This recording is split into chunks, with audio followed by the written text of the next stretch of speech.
Hi friends, ಎಲ್ಲರಿಗೂ ನಮಸ್ಕಾರ. ನಾನು ಇವತ್ತು ರಾತ್ರಿ ಊಟಕ್ಕಂತ ಮಾವಿನಕಾಯಿ ಚಿತ್ರಾನ್ನ ಮತ್ತು ಪನ್ನೀರ್ ಪಕೋಡ ಮಾಡಿದ್ದೆ. ಅದಕ್ಕೆ ನಾನು ಮೊದಲಿಗೆ ಒಂದು 5-6 ಈರುಳ್ಳಿ ಉದ್ದುದಕ್ಕೆ ಕಟ್ ಮಾಡಿಕೊಂಡು ಅದಕ್ಕೆ ಉಪ್ಪು, ಆಮೇಲೆ ಕಡಲೆ ಹಿಟ್ಟು, ಒಂದು 5-6 ಸ್ಪೂನ್ ಕಡಲೆ ಹಿಟ್ಟು, ಆಮೇಲೆ ಅರಿಶಿನ, ಖಾರ ಪುಡಿ, ಆಮೇಲೆ ಅಜವಾಯಿನ, ಜೀರಿಗೆ ಇಷ್ಟನ್ನು ಹಾಕಿ ಎಲ್ಲನೂ ನೀಟಾಗಿ ಕಲಿಸ್ಕೊಂಡು ಮತ್ತು ಒಂದು 5ರಿಂದ 10 ನಿಮಿಷ ಮುಚ್ಚಿಟ್ಬಿಟ್ಟೆ.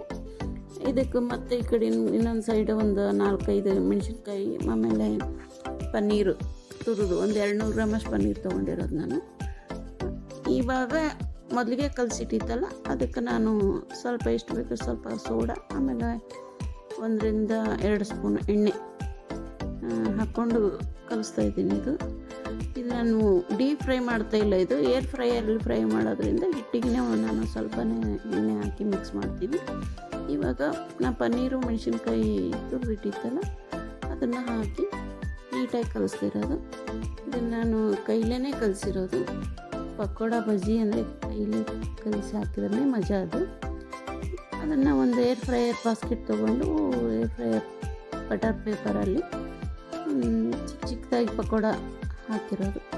ಇದನ್ನು ನಾನು ಏರ್ ಫ್ರೈಯರ್ನಾಗ 10 ನಿಮಿಷ 180 ಡಿಗ್ರಿಯಲ್ಲಿ ಫ್ರೈ ಮಾಡೋಕೆ ಇಟ್ಟು, ಈ ಕಡೆ ಮಾವಿನಕಾಯಿ ಚಿತ್ರಾನ್ನ ಮಾಡ್ಕೊಳಕ್ಕೆ ಒಂದು ಕಡಾಯಿ ಬಿಸಿ ಮಾಡೋಕ್ಕಿಟ್ಟು 1 ಸ್ಪೂನ್ ತುಪ್ಪ ಹಾಕಿ ಜೀರಿಗೆ, ಆಮೇಲೆ ಮನೇಲಿ ಒಂದು ಬೇಬಿ ಕಾರ್ನ್ ಇತ್ತು ಅದನ್ನು ಹಾಕ್ಕೊಂಡಿದ್ದೀನಿ ಉದ್ದುದ್ದು ಕಟ್ ಮಾಡಿಕೊಂಡು.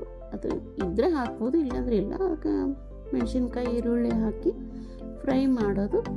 ಆಮೇಲೆ ಮೇನ್ ಐಟಮ್ ಮಾವಿನಕಾಯಿ ತುರಿದು ಹಾಕ್ಕೊಂಡು ನಾನು ಸ್ವಲ್ಪ ಮ್ಯಾಗಿ ಮಸಾಲ ಫ್ಲೇವರ್ ಚೆನ್ನಾಗಿರುತ್ತೆ ಅಂತ ಹಾಕ್ತೀನಿ ನಾನು. ಇದು ಏನಂದರೆ ಇದು ಮಾವಿನಕಾಯಿ ಹಸಿ ಹೋಗೋವರೆಗೂ ಫ್ರೈ ಮಾಡಬೇಕು.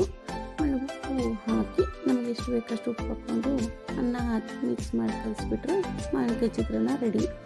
ಇದನ್ನು ಅನ್ನಕ್ಕೆ ಕುಕ್ಕರ್ಗಿಂತಲೂ ಹೊರಗಡೆ ಬಸ್ತ್ ಮಾಡಿದರೆ ಚೆನ್ನಾಗಿರುತ್ತೆ. ಇದು ನೋಡಿ ನಾನು 10 ನಿಮಿಷ ಫ್ರೈ ಮಾಡೋಕ್ಕಿಟ್ಟಿತ್ತಲ್ಲ, ಈಗ ಸ್ವಲ್ಪ ಚೆನ್ನಾಗಿ ಫ್ರೈ ಆಗಿದೆ. ಇದು ಇನ್ನೊಂದು 2-3 ನಿಮಿಷ ಬಿಡ್ಬೋದು.